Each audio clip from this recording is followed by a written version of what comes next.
Are you an entrepreneur who takes out money from your business whenever you feel like? No fixed amount, no fixed time, just withdraw whenever there's a need? If that sounds like you, then this video is a must watch. Hi, I'm Ashish. Welcome to my channel where we create content that helps simplify money and life choices. Today, I want to talk about a mistake a lot of entrepreneurs make, using the same pool of money both for businesses and for personal expenses. And more importantly, we'll talk about why you must take a fixed salary from a business even if you own it.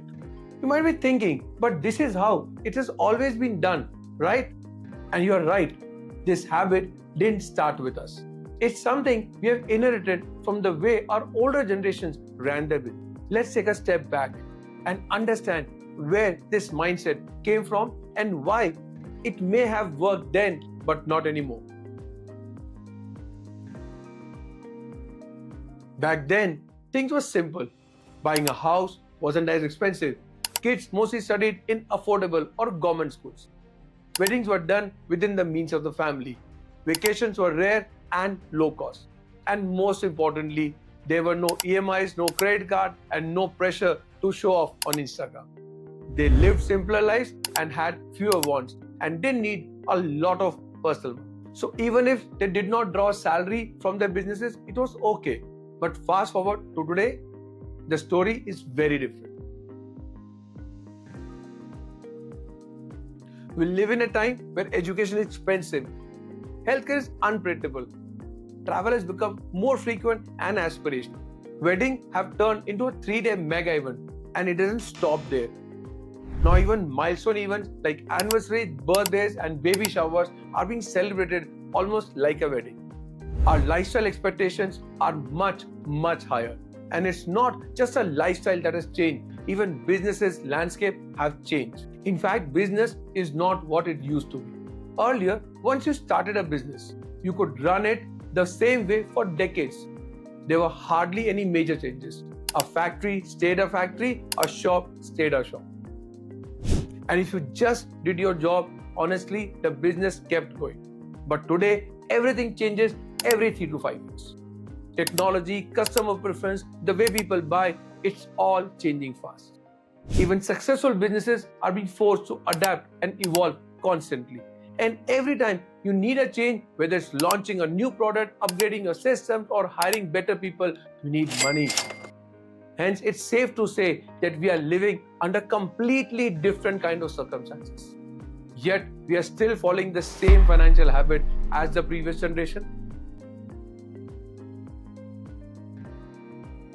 Now, here's the tricky part. When things are going well, that is, business is stable, no big expenses at home, these old ways might still work. You take out money when you need it and everything feels fine. But are you ready for the time when both your business and personal life need money together?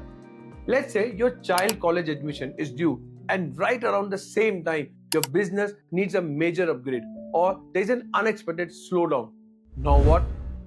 If you have been using the same pool of money for everything, personal spending, emergencies, businesses, then in that moment, you'll be forced to choose between your child education or business survival. So what is it gonna be? Where will the money go? Will you let your child down or let your business suffer? I've seen this happen again and again. When things are going well, most entrepreneurs think, I will take the money out when I need it. Business hai na? But what they don't see is, there will be a time when both your life and your business will need money together. And if you have been dipping into the same pool for everything, it will eventually dry out.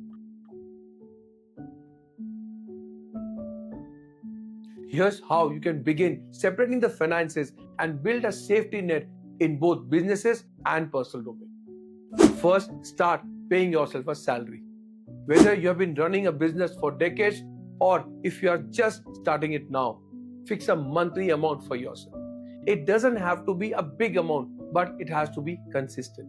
And now is a good time to start because the financial year has just begun. Secondly, separate your accounts.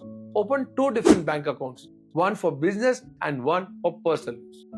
Whatever salary you pay yourself should be transferred to your personal account. All your personal expenses should be paid only from that account. Thirdly, plan your personal goals. Make a simple list of big expenses that you know will come. Things like buying a house, family vacations, your child education or wedding, or even your retirement. Write down how much each of these might cost and then start saving for them. Even if it's a small amount, just start with whatever is possible. If you're not sure where to invest for these goals, watch my video on what an ideal portfolio looks like. It will help you understand how to get started. You'll find the link in the description below. Lastly, create a reserve for your business too. Considering the extreme changes that are happening around us, I would suggest to build an emergency fund for the businesses too. You can begin a SIP in liquid fund for the business so that when an opportunity or crisis comes, you're not struggling for funds. You might be wondering, what will really change if I pay myself a salary? Here's what changes. You create a clear boundary between you and your business. You get a realistic view of how profitable your business actually is. You avoid the trap of over-investing into the business or overspending personally. And most importantly, you gain better control over both your business and your life. I know this sounds basic, but these small shifts will have a big impact over time. And if you don't, you might find yourself in a situation where you're forced to choose between your personal or your business goals. Remember, you did not start a business to spend your whole life worrying about money. You started to build an amazing life for yourself and your family.